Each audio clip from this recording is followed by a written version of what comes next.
Hey y'all, today we're going to be writing quadratic functions from graphs.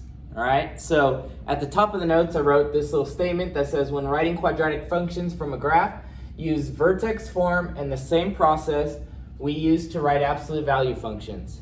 So this is going to seem familiar, like maybe you have done this before, but we haven't actually done this lesson. We did the exact same process with absolute value. We just now have to transfer it into quadratics, all right? But it's the same type of thinking. So we have to know that vertex form of a quadratic looks like this.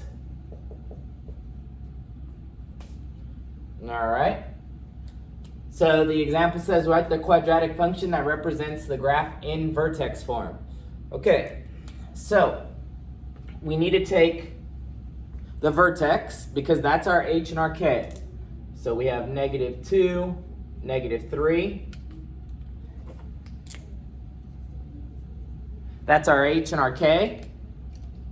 So in vertex form, so far we'd have a, we don't know the value of that, we have to solve for that in a second, x minus -2, and I need another set of parentheses, that quantity squared, plus k is -3. Now, there might be saying, well, why don't you just make this a plus and this a minus? Well, I want to show you why it becomes a plus and why it becomes a minus. Because the values are both negative. All right, so doing a little simplifying, we'd have a times x plus 2 squared minus 3. So then how do we get the value of a? Well, we take a point that's on the graph. All right, you can pick any point and plug it in for x and y and then solve for a. So I'm going to take the y-intercept. Do I have to take the y-intercept? No, you can use any point that this line goes directly through. So that's a nice point to use. So now I'm going to plug that in. -1 for y, 0 for x. And then I'm going to simplify what's inside the parentheses here. So I have 0 plus 2 is 2. I need to square it still. 2 squared is 4. And then you don't subtract 3 because this a is multiplying. So it would be 4a minus 3. So now just finish solving for a. We'd add 3. Divide by 4. And we get a is 1/2. Now we don't want to leave it there. We want to write our equation with everything plugged in. So we have 1/2 x plus 2 squared minus 3. And there's the equation that would match that graph. Now the next example says write the quadratic function that represents the graph in standard form. Okay, so we want to end up in standard form, and if you recall, standard form is y equals ax squared plus bx plus c. Now we're not going to go to this form directly. We're first going to start in vertex form, then convert from vertex form into standard. All right, so that's the process. Now we just need to go through. So I know this graph is a little bit small. Sorry about that. The vertex is -1, 8. Okay, and the point I'm going to use the y-intercept, so since I can clearly see that it's 0, 6 as my point. So I'm going to have y equals a, x plus 1. Now I'm skipping a step there because I showed it to you the first example. Okay, it's a plus because this value is a minus. And then I have plus 8. All right, now I'm going to plug in 0, 6. So 6 equals a, 0 plus 1 squared plus 8.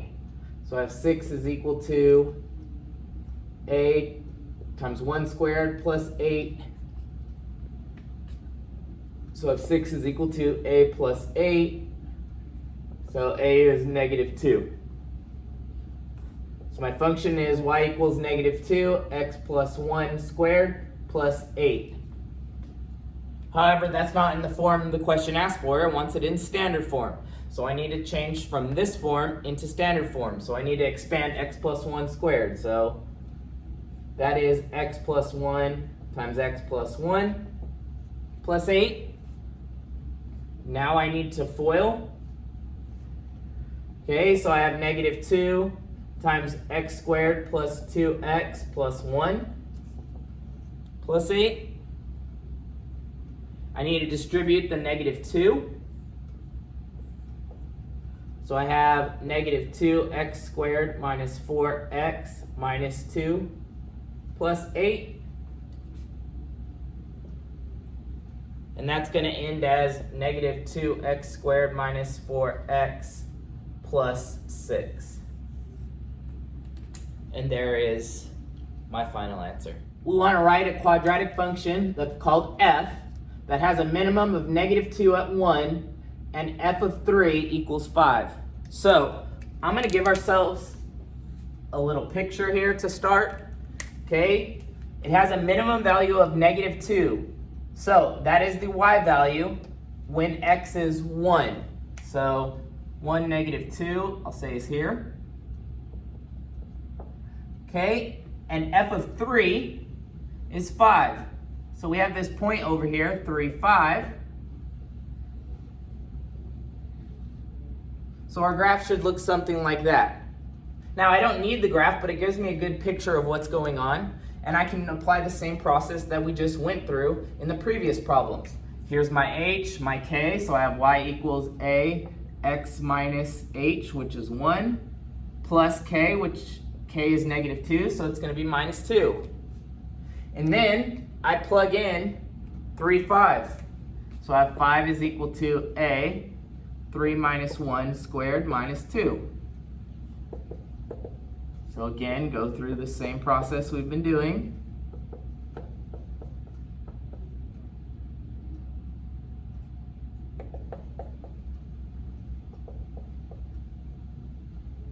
And I get a is 7 over 4.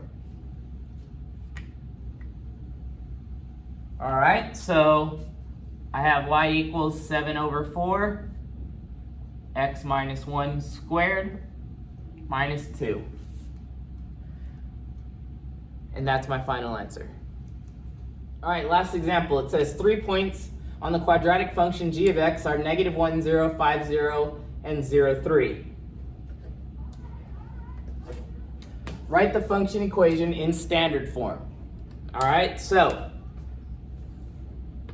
I'm going to get a little picture here. Draw what we have. We have negative 1, 5, and 0, 3. So the only way that this is possible is if our parabola opens downwards. Okay? So you might be thinking, okay, can I write this in vertex form? Well, do you know the vertex? We know the vertex lies halfway in between the x-intercepts. So halfway in between the x-intercepts would be, there's 6 units between the x-intercepts. So divide that by 2, that's 3. So we know that the axis of symmetry has to be at x equals 2, but there's no way of telling what this y value is. Okay, so what do we do? Well, if you remember, one of our forms was called intercept form. Okay, so intercept form was this form right here. All right, where p and q are x-intercepts. So I can write this function, and let's use g of x, since g of x is the name that it was given. It's going to be a times x minus the first x-intercept times x minus the second x-intercept. Okay, so g of x is equal to a x plus 1 times x minus 5. Now plug in a point, and the point we know is this point right here, 0, 3, the y-intercept. So 3 is equal to a times 0 plus 1 times 0 minus 5. So that's a times 1 times negative 5,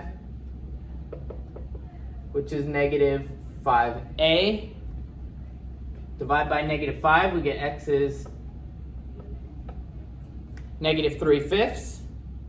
So our equation is -3/5 times x plus 1 times x minus 5. All right? Well, we want our answer in standard form, so we need to expand x plus 1 times x minus 5 and then distribute the -3/5. So I'm going to end up with x squared minus 4x minus 5, and then distribute the -3/5. I'm going to get -3/5 x squared minus plus 12/5 x plus 3. And there's my final answer. All right, and that's the lesson on how to write quadratics from a graph. Hope this helps, and let me know if you have any questions.